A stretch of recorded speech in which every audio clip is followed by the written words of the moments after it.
horse. If you want gold, then I am the source. I need a crown, I need a sword. I got my team, we going to war. You are my kids, you be my pawns. We don't relate, you taking a loss. I am a king, give me the throne. I need a...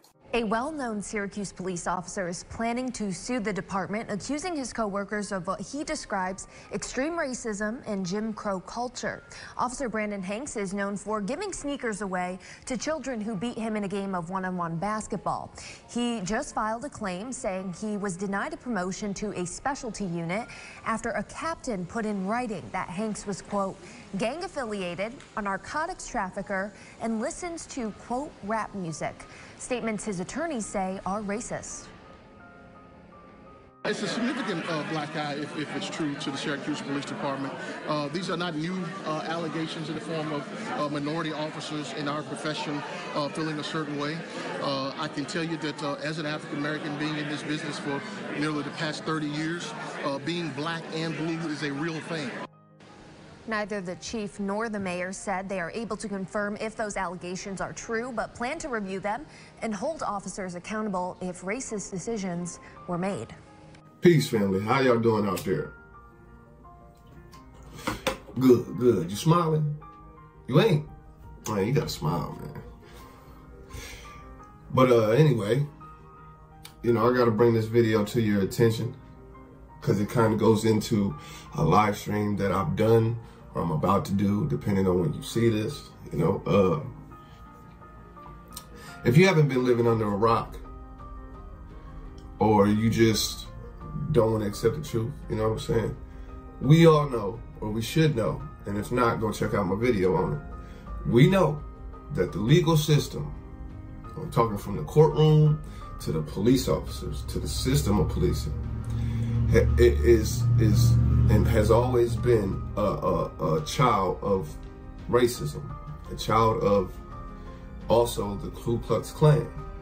You understand?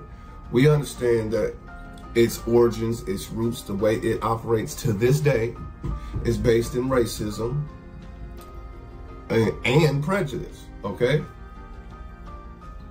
It does not matter if you're a black police officer or a black person in a community, right? This system of law, the legal system, as you will, is deeply rooted in racism and prejudice. We know this.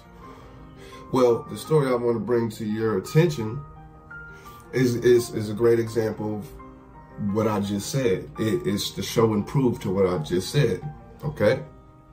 And in this story, we're dealing with a black officer, a black police officer. And this specific police officer, his name is Brandon Hicks. Well, his career was derailed when his racist colleagues, you know, other officers,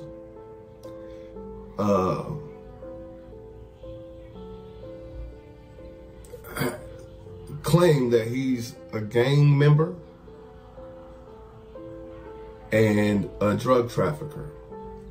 Well, his career was derailed when his racist colleagues, for his love of rap music and his ties to the community.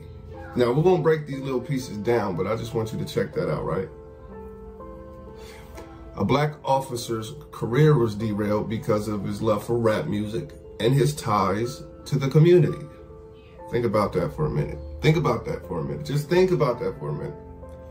His ties to the community as a black police officer, okay? Brandon Hicks became the best known police officer in Syracuse, New York, after video of his 1v1 basketball games with the youth in the community went viral. And it also earned him an honor from the city officials. But he was overlooked for a promotion after white colleagues accused him of being a gang member. And also because he has a tattoo of Tupac, "Only God Can Judge Me," okay? Brandon Hicks is quoted as saying, "It's a clear-cut example of racism and discrimination. This is what's been going on." The 28-year-old officer is filing a $3 million lawsuit accusing his white colleagues, the city and police department, of blatant and extreme racism and creating a Jim Crow culture. white colleagues accuse him of being a gang member and a narcotic trafficker who has known associations with gang members and criminals. Now, let's go back just a little bit, okay?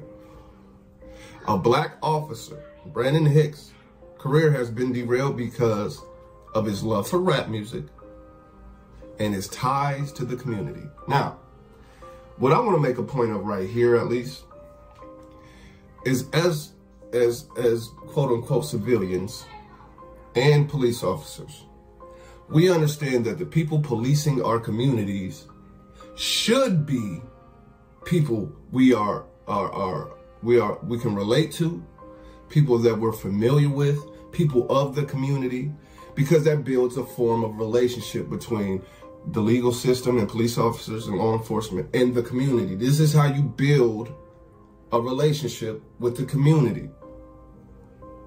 It doesn't baffle me, but I know that we understand that in the significance of the people who police your community should be of your community or accepted by your community. This makes it easier for the law enforcement and the community. So, when a black officer is accepted into his community as an officer, that's what you want.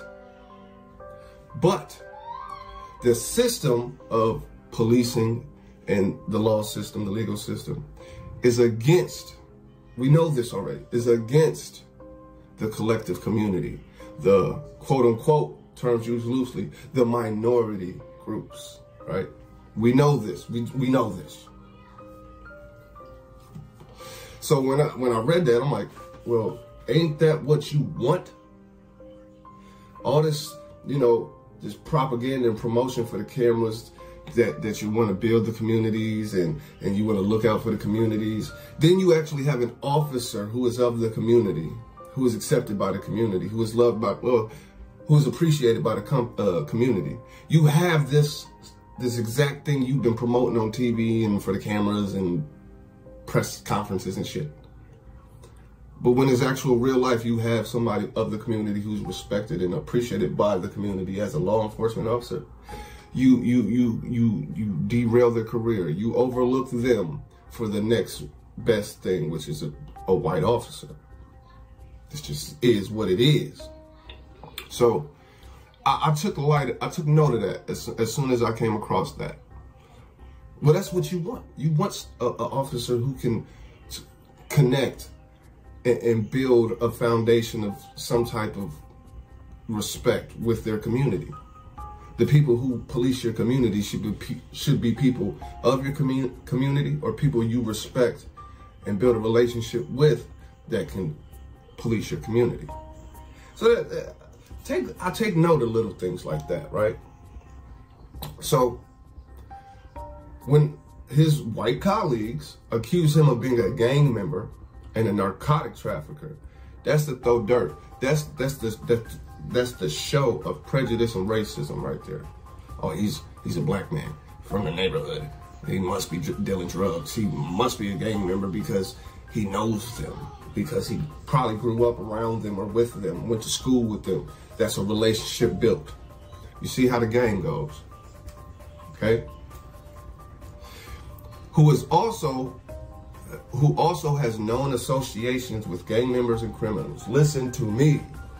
If you from the hood, if you from the jacks, if you from the neighborhood, if you from that environment, and you grow up to be successful, you can't change who you know.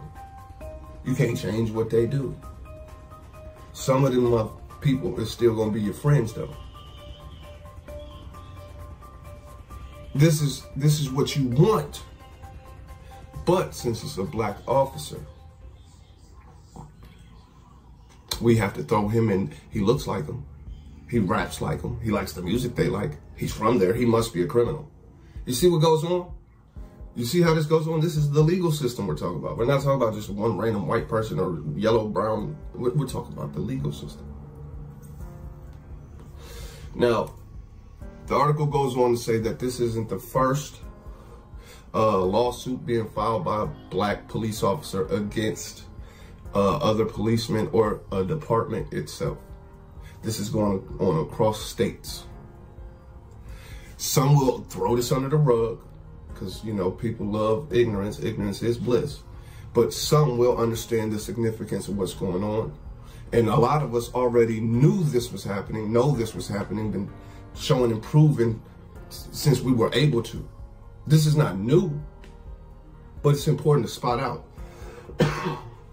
Because we deal, and we're going to deal with something called critical race theory. This is a clear-cut example of why critical race theory in schools and just in household conversations is important. You see what I mean?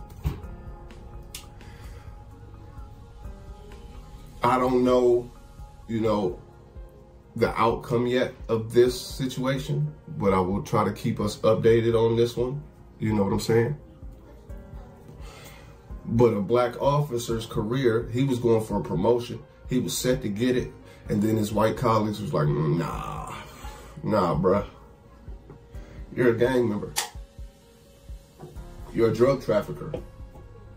You know criminals. You know gang members. And he was overlooked, and it was, you know, the department says that a position is still available to him, that they don't condone this type, crowd control shit, just damage control shit. Yeah, that's all that the department really did. You feel what I'm talking about? But his name is Brandon Hicks. He's an officer in Syracuse, and he's being accused of many things most likely because of his skin tone and his associations. Just because you're a police officer, listen, it doesn't matter what color you are. You can know who you know, and that's how I feel about it. So anybody who has any comments or insight, leave it in the comments. Make sure to hit the like, sub, subscribe. You know I'm on daddy duties. Hit that Cash App. Do all that. Look out for your boy. I'm going to keep bringing it to you, man. Make this one quick because I got a live stream to get to. I love y'all. I appreciate y'all. Peace.